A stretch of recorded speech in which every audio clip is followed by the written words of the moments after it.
Hey, I'd like to welcome you to another episode of Mission Matters. My name is Adam Torres, and if you'd like to apply to be a guest on the show, just head on over to missionmatters.com and click on Be Our Guest to apply. All right, so today I have Philip Ayles on the line, and he is founder over at Ayles Solutions. Philip, welcome to the show. Thank you. All right, so I'm excited to get into today's topic. So first off, you will be one of our upcoming authors in our latest Business Leaders book release. So I'm really excited and thrilled to have you be part of the project. And of course, I want to go into what you're doing over at Ayles Solutions, really how you got started there, and really what led you down this path. But before we do, we'll start this episode the way that we start them all, with our Mission Matters Minute. Sure. So, Philip, we at Mission Matters, we amplify stories for entrepreneurs, executives, and experts. That's our mission. Philip, what mission matters to you?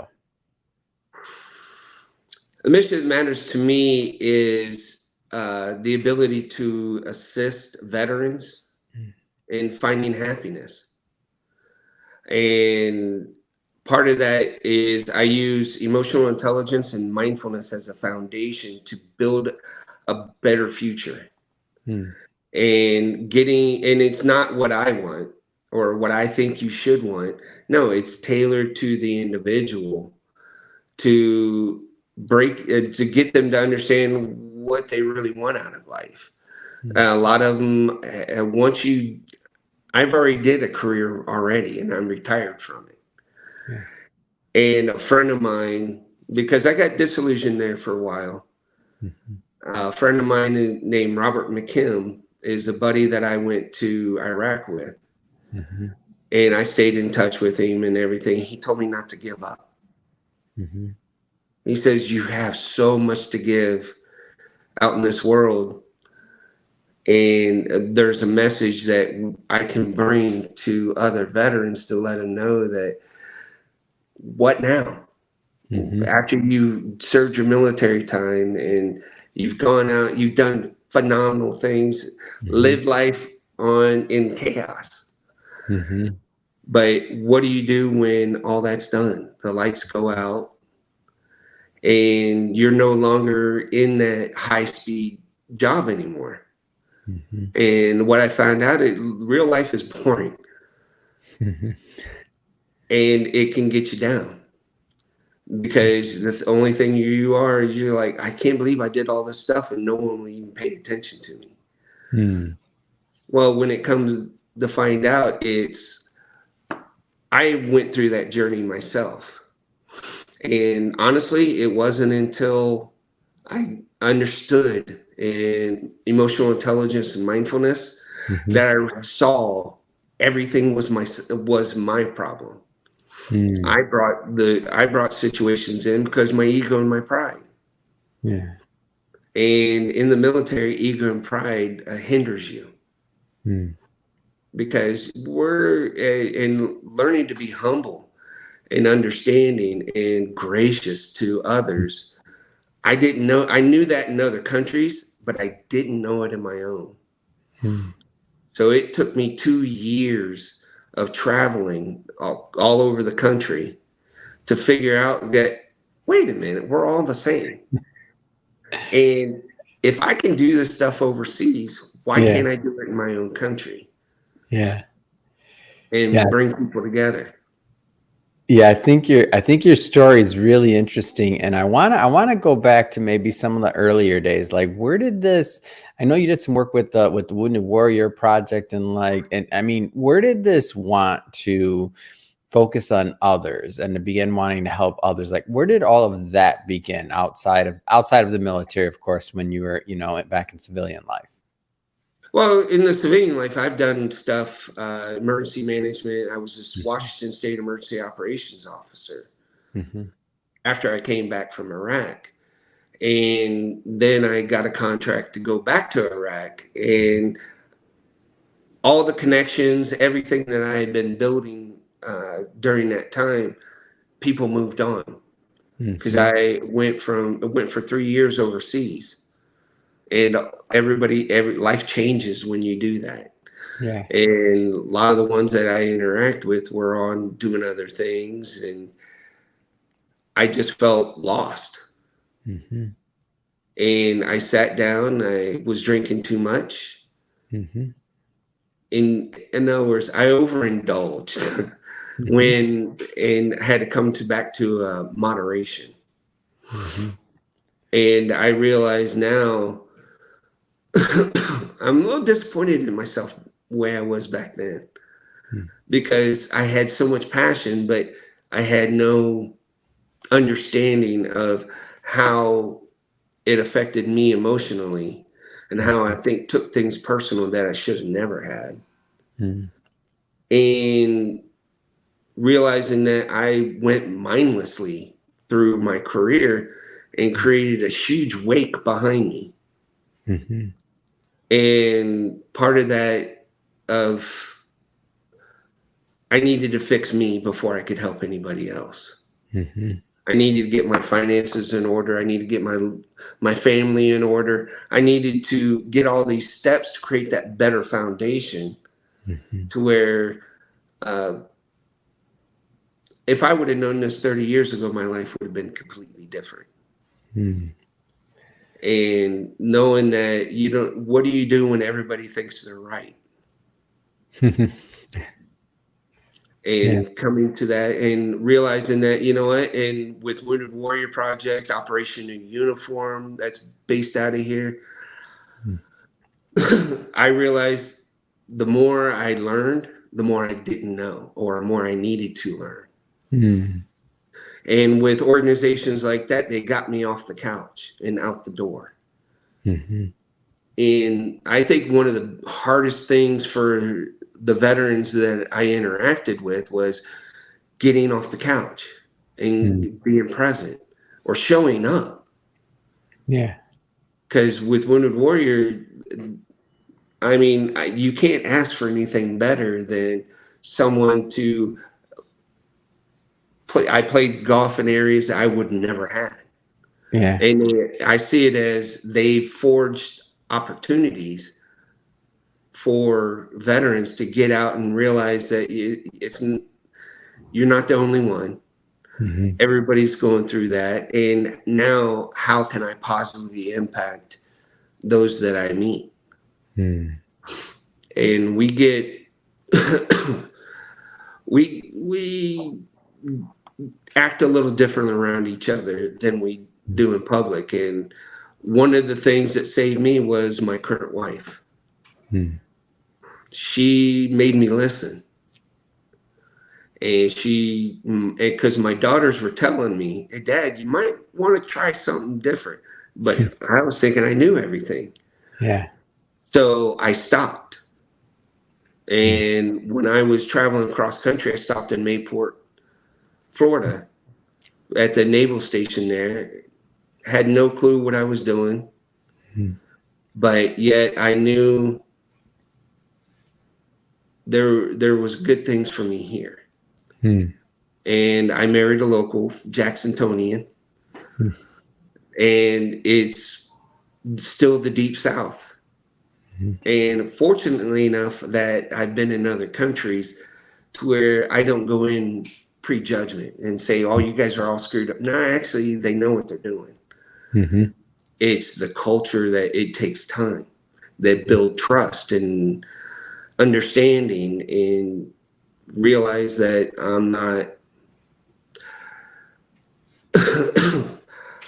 I'm part of it. Yeah. I'm not the whole thing. And there's so many phenomenal people I've met traveling, good people. Yeah. And uh, to get people to understand, or veterans to understand, you know what, we do have it. We have control.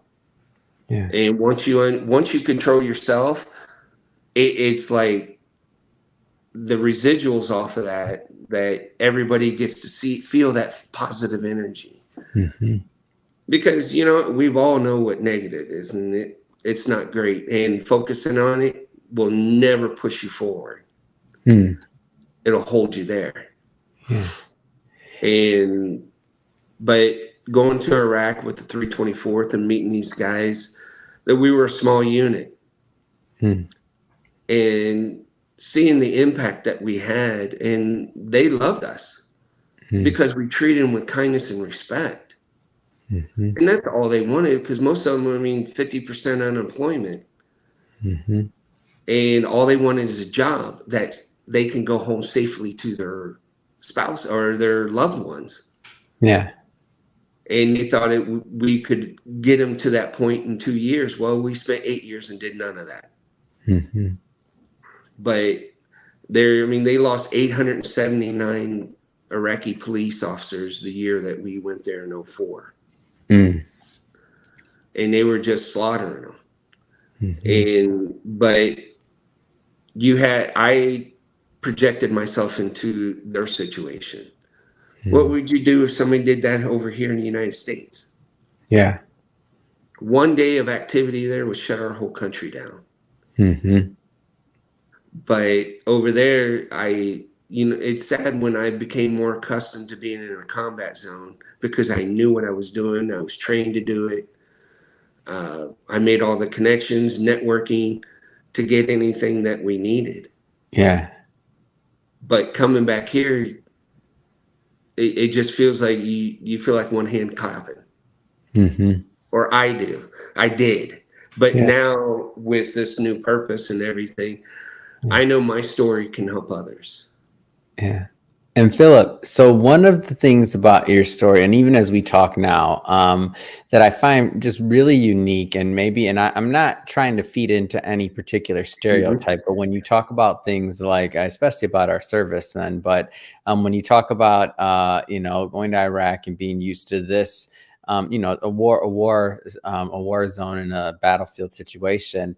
You mention now, when you talk about kind of what you do and other things, a lot about emotions, emotional intelligence, things like that I wouldn't always attribute to those other situations. Like, is this kind of not? And you're also helping other veterans. So are these skills like new, or is this something that you've always said? Is this something that you've kind of picked up afterwards to help people with? Like, to me, it sounds like I don't hear that very often from many other individuals talking about emotions, emotional intelligence, all of that.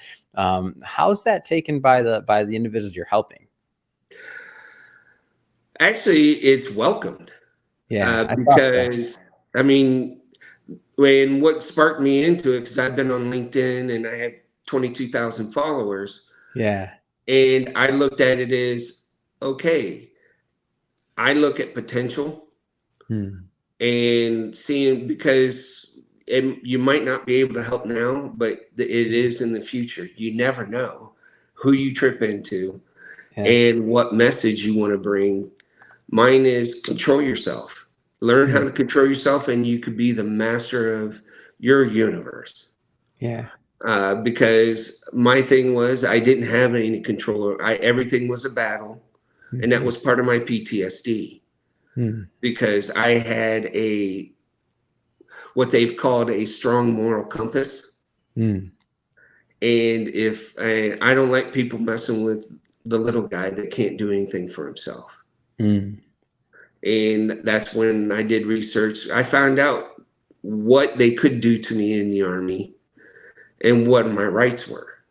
And I've seen a lot in the MP Corps is human rights violations.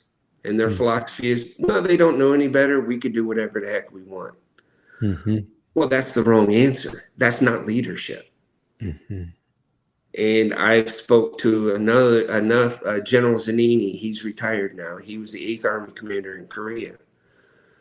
I was a buck sergeant, and I met his wife doing community-based assessments. And got on his calendar. He put me on it, and we just sat there, and I asked him about his leadership style. And one of the things that resonated with me the most was, hey, all this stuff's OJT. He says, one, don't listen to the people above you. He says, they're not your responsibility. Your responsibility are those in your charge. If they tell you you're screwing up, pay attention. Mm. because they're the ones that are put in my charge. And I try to be a better now because I didn't have that emotional Mm-hmm. intelligence didn't come out until 95 by Daniel Goldman. Mm-hmm. And looking through his research, it makes sense because it's just not your IQ. That's why you'll see a lot of people that are geniuses but have no social skills or common Mm-hmm. sense. Well, I look at that balance. There's a purpose for it all. Mm. And that's where I needed to love myself more than I loved other people. Mm. Because once I loved myself more, I'm able to share love and understanding with others. And other than that, it was just doing the missions and being. I admit I didn't have a filter. I Mm-hmm. didn't know my audiences, but to the most part, I wanted to know other people's stories, Yeah. and that's what I did with my Iraqi students, my Iraqi police guys. Mm-hmm. They went in. I found out once you stand up for a group, the loyalty is second to none. Mm. And because no one stands up for them. Mm-hmm. And so I was that voice, and it was all positive Yeah. because, everybody has their own style of leadership. Mm-hmm. But if you're more palatable, if you can go into a situation calm, collective, and not freak out Mm-hmm. because you know what your triggers are. And that's another thing. I had triggers that people pushed, and not in my best my not for my benefit. It was Yeah. usually for theirs. Mm. But not being able to recognize that and just get emotional, and the anxiety manifests itself in anger, and then it just snowballed from there. Mm. Because I wasn't one of those that would just talk and run. Nah, Yeah. you challenged me. I never ran. Mm. But I see the error in that philosophy because not everything is a battle. And I used to bring the whole arsenal, tanks, helicopters, guns, to every tiny little situation. And I have it in case I need it. Mm-hmm. Well, just like what law enforcement's been doing in Nashville, Mm. they had no control over themselves whatsoever, and they lost their job. And now it Mm-hmm. shows you how quick you go from being a good guy to a criminal. Mm-hmm. And if you understand that and realize that everything that you're doing is via video, so do you want to be professional or do you want to be that rookie that Mm-hmm. runs into everything? Well, no, you don't need to run constantly. Mm. But I spent most of my adult life in hyperspeed because I was going to school, trying to take care of my family, do military stuff, do everything I could, and I burnt myself out. Mm. Because once that ends, what now? I have a master's. I don't need a doctorate, Mm-hmm. but it's that pushing forward, and I did it for myself Yeah. rather than because ultimately who do you wake up with every day? Yeah. And Yourself. Philip, your current work. I wanna jump around here a bit. So, Ayles Okay. Solution and how you're helping veterans and through your coaching practice. Like, tell us a little bit more about that, and really in how you're working with veterans to help them find, their motivation and their purpose. Well, you know, it, it all boils down to what I saw out of the Constitution, the pursuit of happiness. Mm. And it's up to you to find what that is. This is mine. My pursuit of Mhm. happiness is helping others. when, because I felt alone at times, in which I was never alone. Is just I felt guilty because I wasn't doing anything. Mm-hmm. And here I've been performing my whole life, and now it's like, and when people interact with you, they don't know you. Mm-hmm. Uh, so thank God I've learned to interact with all walks of life. I don't care. I believe in you treat people the way with respect, and you expect them to treat you. Mm-hmm.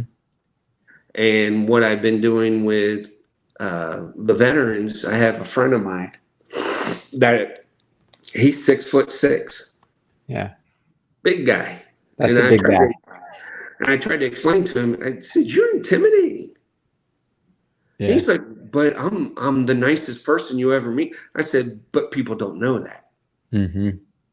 And he started very sarcastic and Mm-hmm. everything. And what I tried to get him to understand is take a stop, realize what you've done in the past just ticks people off because you don't know your audience. And he wasn't humble. Mm-hmm. But over the last 4 months, I've been working with him, and he's a whole nother person Wow. because he recognized when he was interacting and other people told him the same thing I was. Mm-hmm. And he went up for a position with Wounded Warrior Project. And for them, it's a whole nother process for you to get hired. They don't hire just anybody. Yeah. And you have to understand where you're humble, kind, gracious, and you got to let your ego and your pride go. Mm-hmm. Because that's what offends most people is your ego. Mm. And I don't know everything. So I look at it as the more people I get involved, the more I get people to understand that they have control over themselves. Mm-hmm. And because guys, we're not taught those manners, Mm-hmm. especially when you're in the military. You're taught to go and kill and survive and complete the mission. And your personal stuff is your personal stuff. Well, once you get out and you don't have that rigid structure, Mm-hmm. you need. I needed somebody to teach me what mindfulness was.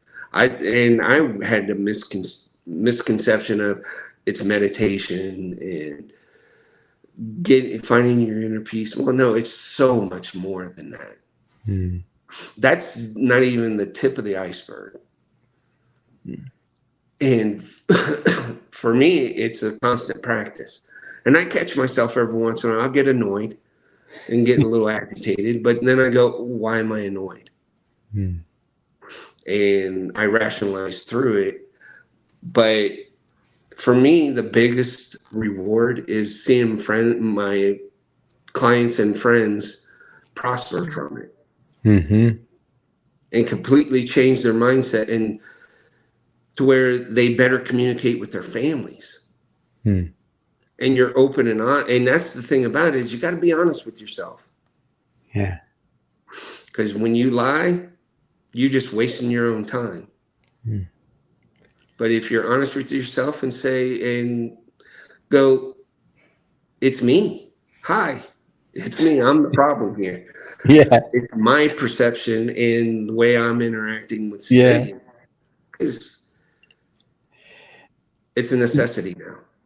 It's great. So, Philip, I want to spend a little bit of time here now, just for everybody watching this, just to let you know, we will be bringing Philip back on the show after the book is live, but I want to spend just a little bit of time. So this is a part one of a two-part interview, but I want to spend just a little bit of time, if you will. This is just a teaser. We can't give the audience everything on this one, not yet, Philip. About the what you plan to contribute and maybe some of the ideas for the upcoming Mission Matters book that you'll be an author in.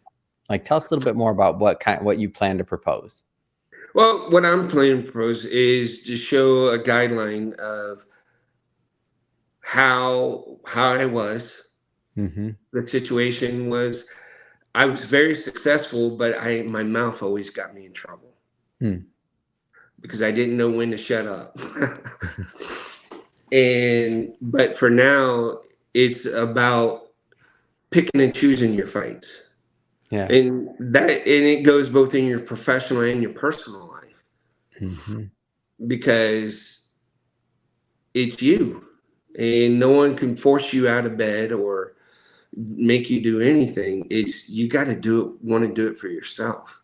Hmm. And that's my journey of coming out of going into the military. I had an associate's degree. I earned my bachelor's and my master's because I saw it was for me in my personal development. And it all comes down to self-awareness. Yeah. And if you're not aware of how you respond, because I've blown people away because I don't get upset about hardly anything anymore. Mm. Because all that it does is exasperate the situation. Mm-hmm. And so I make better decisions. I'm more loving to my family because of my self-awareness. Mm. And knowing that words are words, actions speak louder. Mm-hmm. And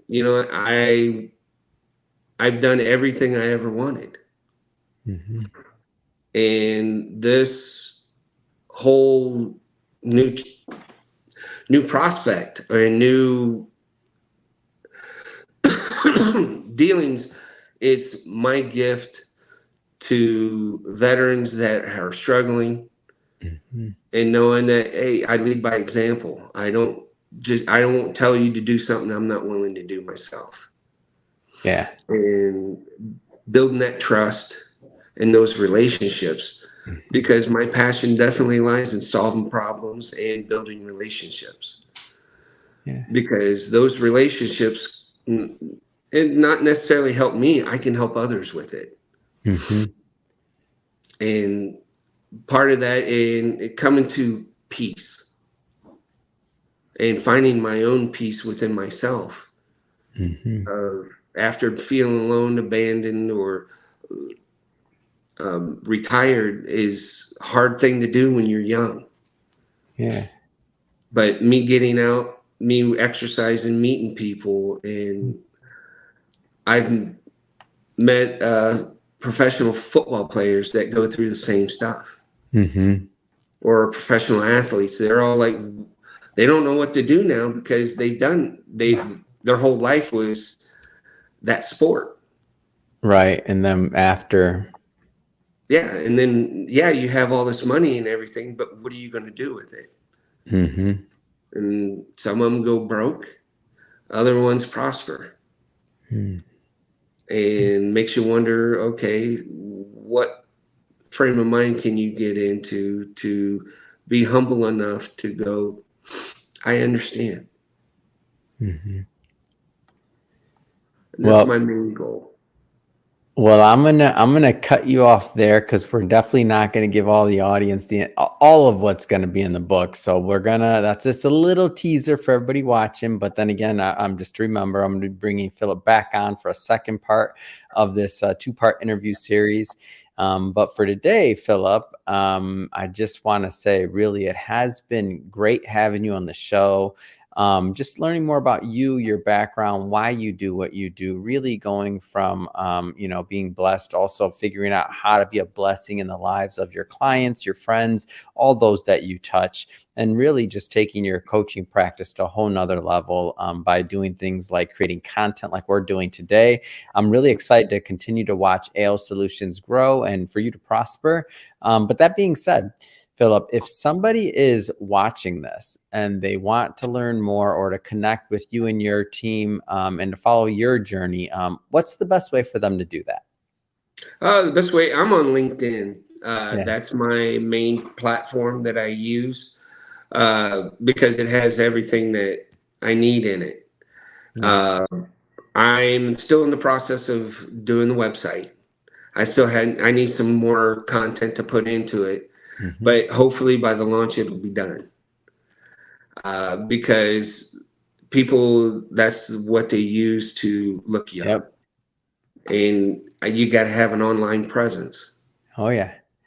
Awesome. So we'll put your LinkedIn link and all that good stuff in the show notes so that our audience can just click on the link and head right on over and connect with you. And speaking of the audience, if this is your first time with Mission Matters or engaging with an episode, we're all about bringing on business owners, entrepreneurs, executives, and experts and having them share their mission, the reason behind their mission, really why they do what they do and what gets them up in the morning, gets them fired up to go out there in the marketplace and make a difference in the people's lives, right? If that's type of content that sounds interesting or fun or engaging to you, hit that subscribe button because we have many more mission-based individuals coming up on the line and we don't want you to miss a thing. And Philip, this is just the beginning of us working together. Can't wait to have you back on the show to do part 2 of this interview. But for today, thanks again for coming on the show. We had a lot of fun. All right. Thank you. I greatly appreciate you taking the time and allowing me to get my message out.